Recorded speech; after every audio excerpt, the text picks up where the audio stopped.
اعوذ باللہ من الشیطان الرجیم بسم اللہ الرحمن الرحیم اللہم صلی علی سیدنا و مولانا محمد وعلی آل سیدنا و مولانا محمد واصحاب سیدنا و مولانا محمد مبارک وسلم وصلی علیہ.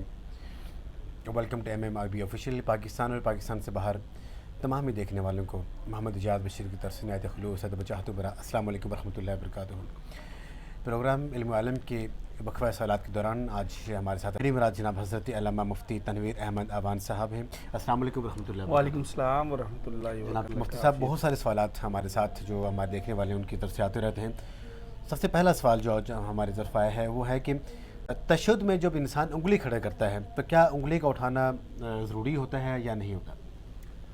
بسم اللہ الرحمن الرحیم. بہت شکریہ ڈاکٹر صاحب. سب سے پہلی جو بات ہے، جب ہم نے نماز ادا کرنی ہے تو نماز اس انداز سے ادا کرنی ہے جس طرح نبی پاک صلی اللہ علیہ وسلم نے ارشاد فرمایا، تعلیم دی اور صحابہ کو پڑھا کر اور پڑھ کر دکھایا.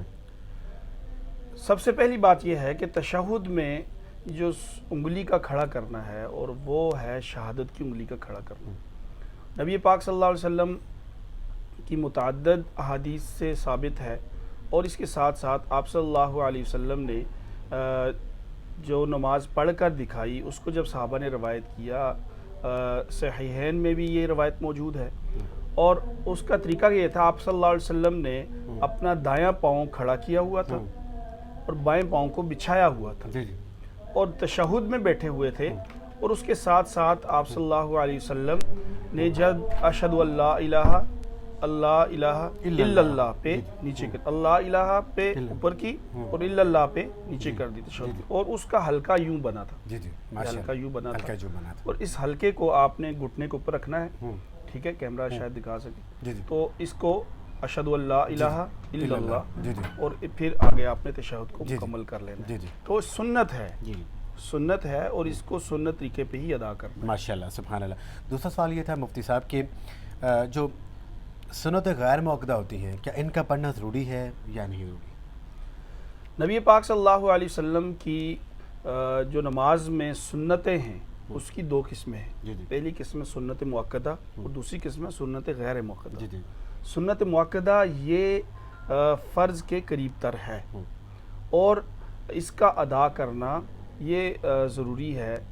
اس طور پر ضروری ہے کہ اگر آپ کسی کام سے یا کسی جلدی میں کسی ایسے معاملے میں نہیں ہیں تو پھر سنتیں ادا کر لینی چاہیے، اور اس کے ادا نہ کرنے سے ثواب میں کمی آتی ہے. دوسری سنتیں سنت غیر موقدہ.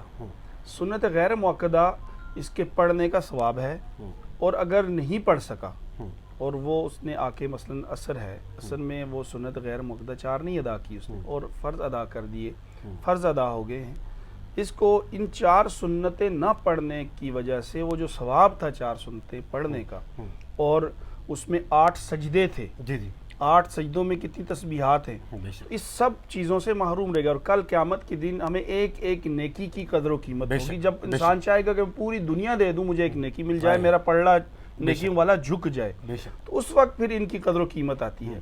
تو اس لیے سنت وہ موقدہ ہے یا غیر موقدہ ہے، اس کا ادا کرنے کی حرص ہونی چاہیے. جب ہم اپنے نبی پاک صلی اللہ علیہ وسلم سے محبت کا دعویٰ کرتے ہیں، عشق کا دعویٰ کرتے ہیں، تو پھر ہمیں نبی پاک صلی اللہ علیہ وسلم کی ایک ایک سنت، ایک ایک ادا، اور بالخصوص جو نمازوں کا حصہ ہے ان کو اہتمام کے ساتھ، ان کو شوق کے ساتھ، فضائل کے استحضار کے ساتھ، ثواب کی امید کے ساتھ ادا کرنا چاہیے. ماشاءاللہ ماشاءاللہ، بہت اچھی بات.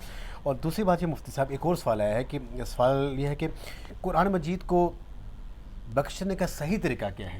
جو ہم اپنے لوہائے متعلقین جو ہم سے اس دنیا سے چھوڑ کے جا چکے ہوتے ہیں ان کو ہم لوگ جب تلاوت کر کے ذکر اذکار پہ بخشتے ہیں تو اس کا آسان طریقہ کیا ہے؟ بہترین سوال ہے، اور اس کی ضرورت ہم سب کو ہوتی ہے، اور ہم ہر روز اس مشق سے گزر بھی رہے ہوتے ہیں. سورہ فاتحہ کے حوالے سے فضائل وارد ہوئے ہیں، احادیث میں آئے ہیں. سورہ اخلاص کے حوالے سے اس کو سورہ فاتحہ، یہ 7 مثانی 7 آیات، یہ اللہ کی طرف سے خاص تحفہ ہے. اور پورے قرآن پاک کا خلاصہ اس میں ہے. گویا کہ آپ نے سورہ فاتحہ پڑھی تو قرآن پاک پورا پڑھنے کا ثواب ہے.